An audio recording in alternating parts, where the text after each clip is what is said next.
As you read through the Hebrew wisdom literature, you notice a variety of different voices.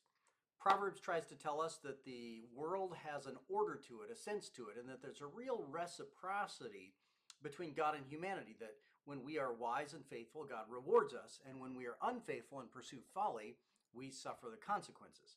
But then conversely, the wisdom literature shows us there's not a clean algorithm that we can always follow. Job is an example of a righteous person who suffers. And Ecclesiastes talks about how real meaning and purpose is always kind of like a vapor that's hard to get a hold of. And we always have sort of longings in our lives that are never quite satisfied. So, what I want to talk about now is how the wisdom literature really aims at developing character. It's not merely meant to convey information, it's not a theological treatise. It's meant to develop the human beings who contemplate it. Wisdom is philosophy in the old sense, like in the ancient world, where philosophy was aimed at developing the good life. Philosophy in the modern sense is analytic and academic and involves sitting in a university and thinking about ideas. But in the old world, it was really about developing your personhood, and that's where the Jewish wisdom literature falls. So I want to talk a little bit about the kind of character that the wisdom literature encourages. It becomes evident in speech, judgment, relationships, generosities, work, patience, and even worship who we are. We can possess extraordinary intelligence and yet lack wisdom. On the other hand, a person with a modest education can still possess remarkable wisdom because that person has learned to live well before God. And that distinction is important because it differs from many modern assumptions about education. There's a sense, and I think it originated with the Greek philosopher Socrates, that if only you could educate people well enough, they would always make good decisions. He seemed to think that people were always pursuing what they perceived as good, and when they went the wrong direction, it's because they misunderstood what the good was, and all they needed was education. That is the way some people think, but that's not what the Bible says. If you look at the writings of the great Fyodor Dostoevsky, who was a Christian of sorts, he portrayed characters who pursued the destructive and even the evil, knowing full well it was not good, and education would not have changed them. Similarly, contemporary education often measures success by the accumulation of information or technical competence, and universities, in some sense rightly, devote themselves to expanding human knowledge. But the wisdom literature is asking a fundamentally different question. Not what do you know, but what kind of person are you becoming? And those two questions are similar and related, but they're not the same question.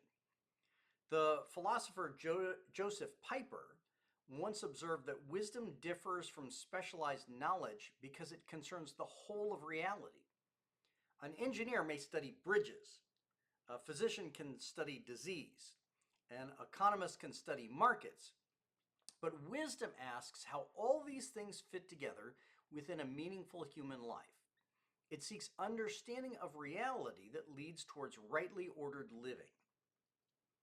The concern with character explains why Proverbs devotes so much attention to ordinary habits.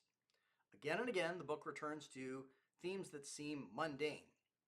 How do I deal in business in an honest way? How do I restrain my speech so I don't say stupid things? How do I remain faithful in friendship and generous towards the poor? How do I remain humble when someone corrects me and keep self-control in moments of anger? None of these topics is really dramatic or impressive, but they reveal an important theological conviction that character is formed gradually through repeated choices. Human beings become the people they are by repeatedly practice being themselves. Both ancient philosophy in the hands of Aristotle and modern psychology have really reached similar conclusions. Researchers who study habit formation consistently observe that repeated actions generally and gradually shape our identity. Long before contemporary psychology existed, the sages of ancient Israel understood this principle through careful observation of human life. Every decision leaves a mark on the soul. One act of dishonesty may seem insignificant, but repeated dishonesty eventually forms a dishonest person. Likewise, repeated acts of truthfulness gradually build up a person of integrity, and integrity becomes second nature to them. The fear of the Lord is central in the process of character formation. Remember Proverbs 1, the fear of the Lord is the beginning of knowledge. We go back to that statement over and over again when we talk about Proverbs because its implications reach beyond mere intellectual humility. Reverence towards God reshapes the entire moral imagination.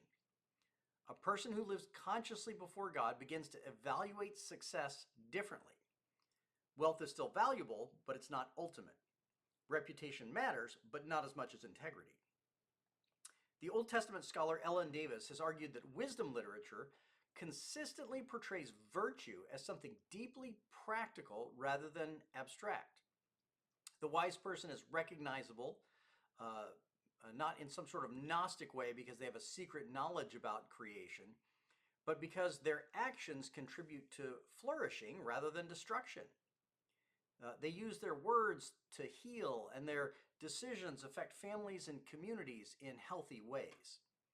Wisdom is, by definition, social. It's never merely private spirituality. One of the most beautiful examples of this vision appears at the conclusion of Proverbs in the famous description of the excellent wife in chapter 31. Modern readers sometimes approach this passage as though it were merely a description of domestic responsibilities, but that misses the purpose of the text in the hands of the author.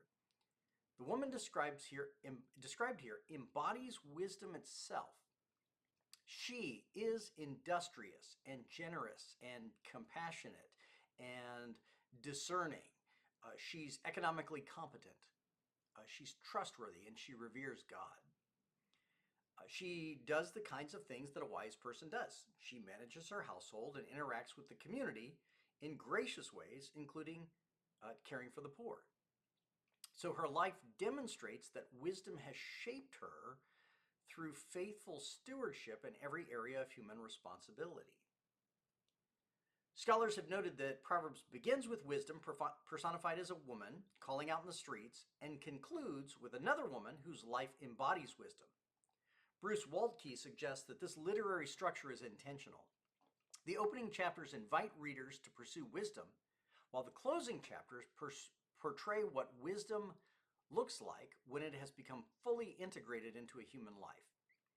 The book begins with invitation and it concludes with incarnation.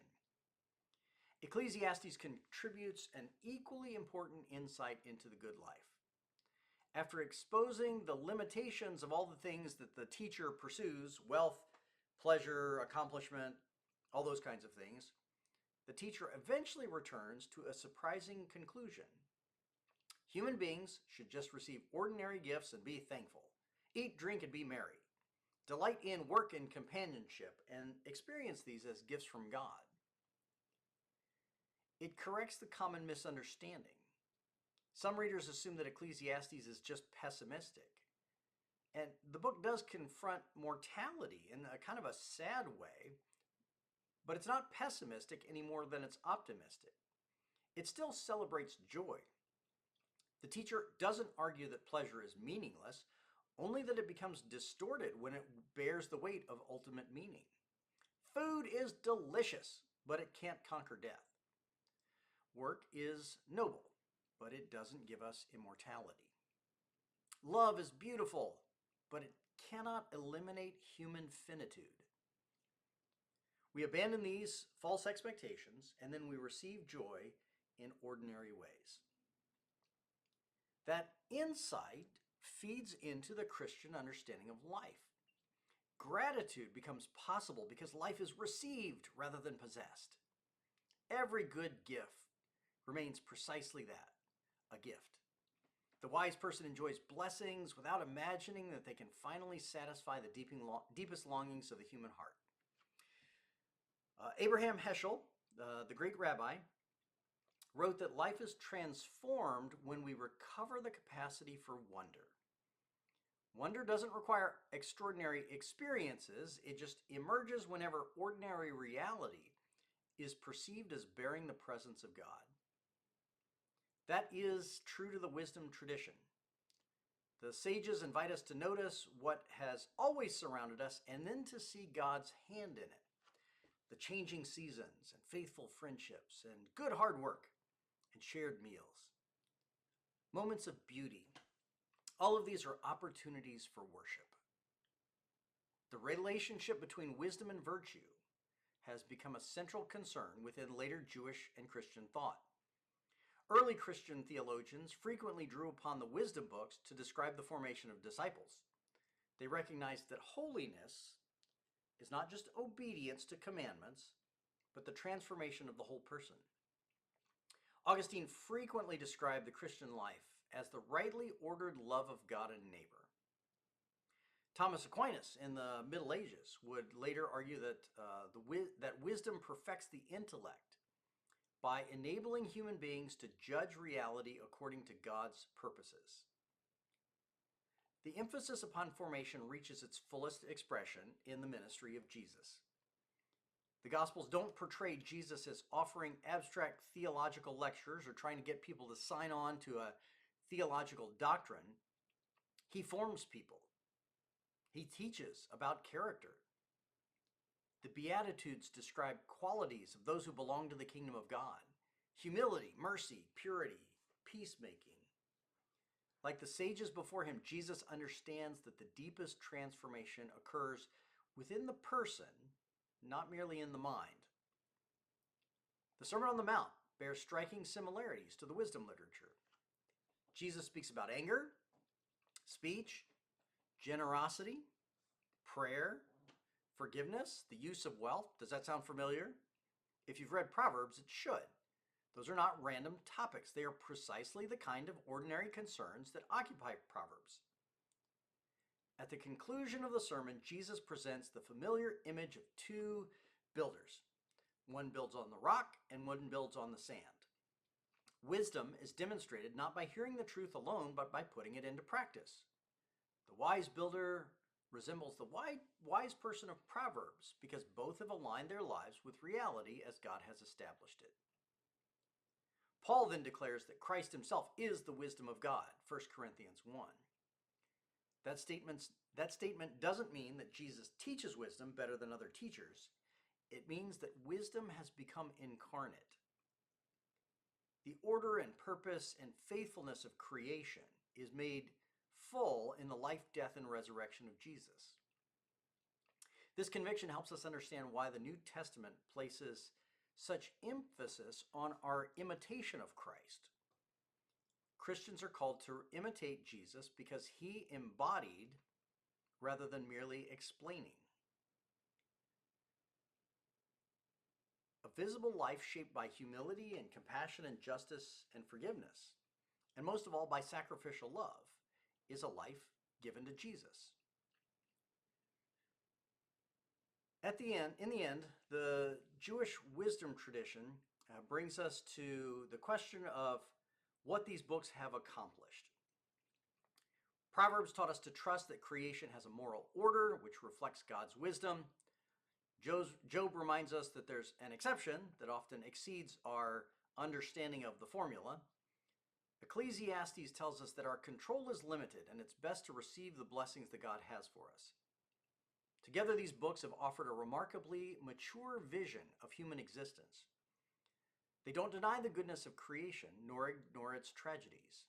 They encourage hope without naivete.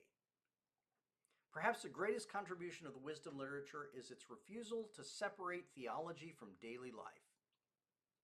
It never imagines that God could remain confined to worship or to signing on to a doctrinal statement. Every conversation we have, every friendship, every financial decision, every moment of temptation, every act of kindness, every response to suffering, all of that belongs to the sphere of wisdom. Faithfulness is lived one ordinary day at a time. That insight remains as relevant today as it was 3,000 years ago. We are living in an age overflowing with information, but often without wisdom.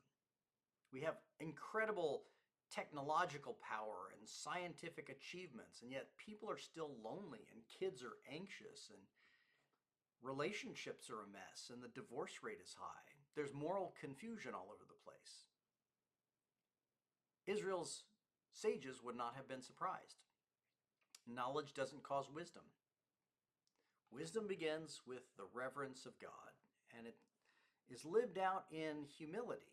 And ultimately, it's concerned not with answering every question, but becoming the sort of person who can live in the mystery. The one last thing that I'd encourage us to look at is what Jesus presents as the fulfillment of the wisdom tradition. All the things that have built up find its full expression in him. This is why Paul will call him the wisdom of God. Everything that Proverbs promised, everything that Ecclesiastes wonders about, even the tragedy that we see in Job, all of that is played out writ large in the life of Jesus. And so we'll turn to that next. God bless your continued reading and studies.